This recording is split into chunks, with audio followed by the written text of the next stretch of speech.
Cancer. Our family has a lengthy history of cancer. She'd always been exceedingly cautious about her health. Nonetheless, tragically, she succumbed to breast cancer. She was just 42, far too young to pass. It's nearly a decade since our divorce, yet memories of her still haunt my heart. My name is David Johnson. I encountered Emily, who would become my spouse, through a mutual acquaintance. She was an aspiring surgeon, and I had recently become a physical therapist. When I was in elementary school, my beloved grandmother succumbed to cancer. I wept so intensely I hyperventilated. Since then, I vowed to become a doctor to spare others the anguish of losing a loved one to illness. Her words resonated with determination and purpose. I fell in love with her for that. Her unwavering gaze, perhaps due to our shared medical backgrounds, fostered a strong bond between us, leading to dating and eventual marriage a year later. However, our relationship gradually drifted apart. She began crying alone more frequently. When I inquired about her well-being, she would dismiss it with a laugh, insisting, "Don't worry, I'm fine." She always had a tendency to conceal important matters and keep them to herself. Later, through medical connections, I heard rumors about Emily. Supposedly, she faced constant discriminatory remarks at work, such as, "because you're a woman," or "for a woman." This made it challenging for her to earn trust and caused her to miss out on opportunities, lagging behind her male counterparts. I was livid that someone as diligent as her faced discrimination solely based on her gender. Yet I also felt a pang of disappointment that she didn't confide in me about these issues. It made me question whether she saw me as a dependable confidant. Then, one day, I noticed a sudden change in her demeanor. From then on, she became more devoted to her studies and training.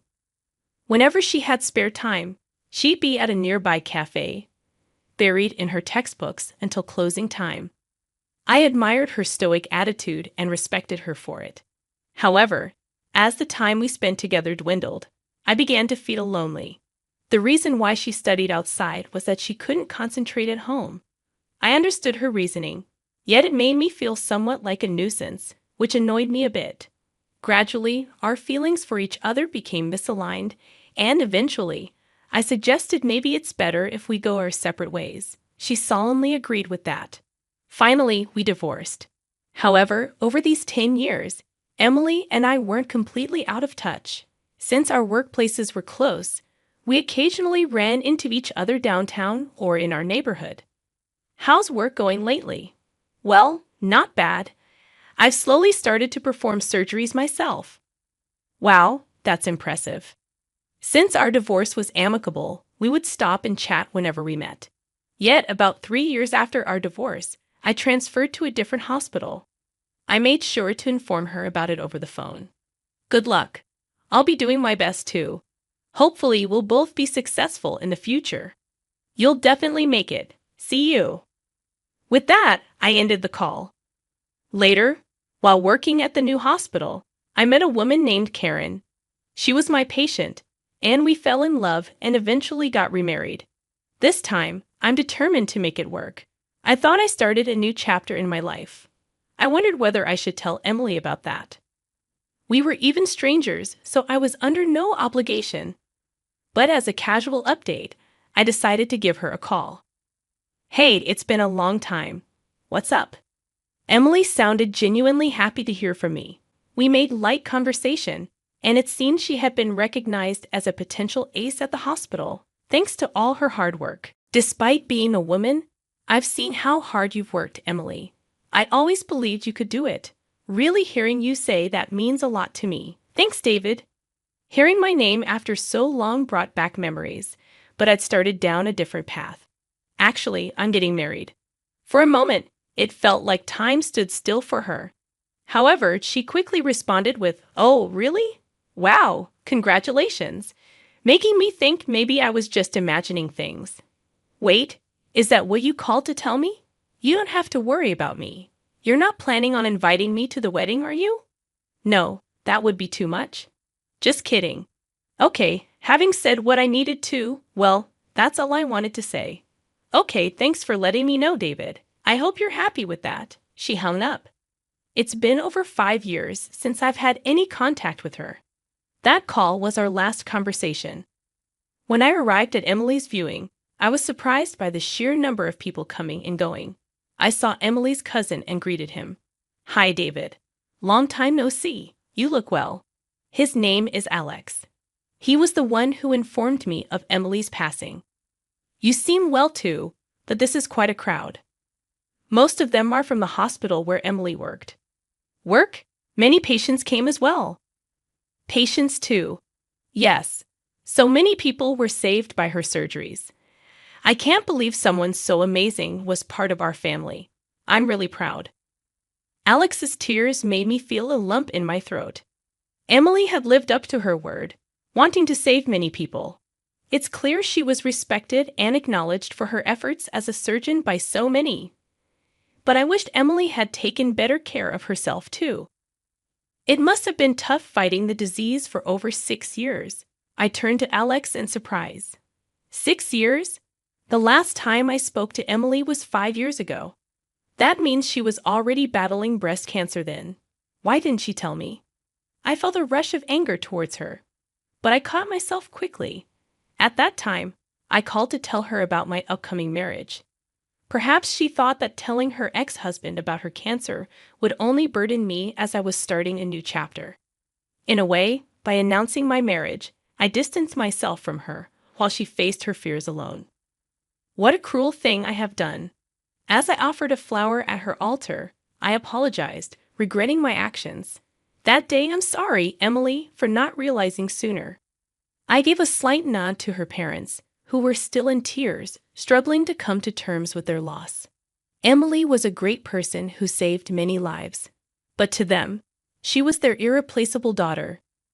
They must have never wanted to witness her passing. The thought made my heart ache. That's when it happened.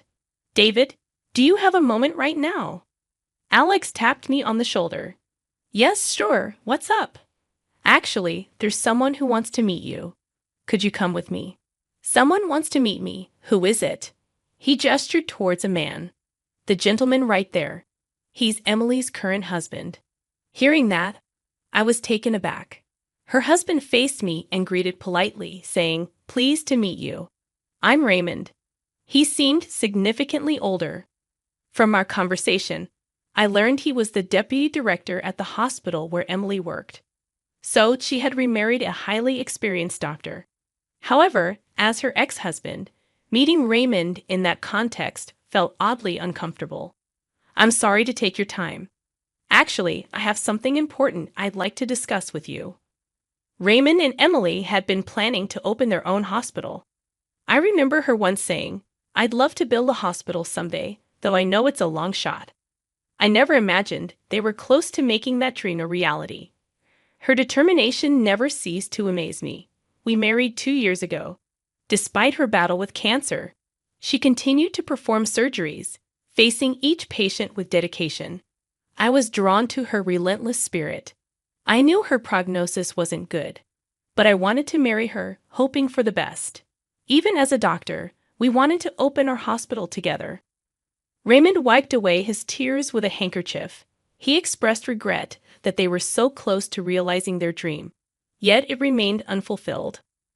Though Emily has passed, I want to carry on her will, open the hospital, and continue helping many patients, just as she did. His gaze was as steadfast as Emily's had been. Now, to the matter at hand. We had planned to include a facility to support disabled individuals within the hospital. Support for the disabled too. So, you'll eventually need physical therapists. Exactly. And about the physical therapist position, I was hoping you would consider joining us. Me? I was utterly surprised by the unexpected offer. But he mentioned that Emily had recommended me for the role when they first discussed opening the hospital. Why would Emily recommend me? He smiled.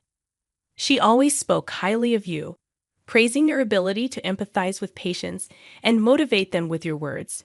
She even said that one of the reasons she persevered as a surgeon was due to your encouragement. I must admit, her smile when she spoke of you even made me a bit jealous. She said that about me. Then something even more surprising came up. it's possible that she still had feelings for you. What? She never mentioned anything like that in front of me, but there were moments when she seemed to be lost in thought, as if she was conversing with memories deep within her. I believe those were moments with you. Raymond's words made me recall my last conversation with her.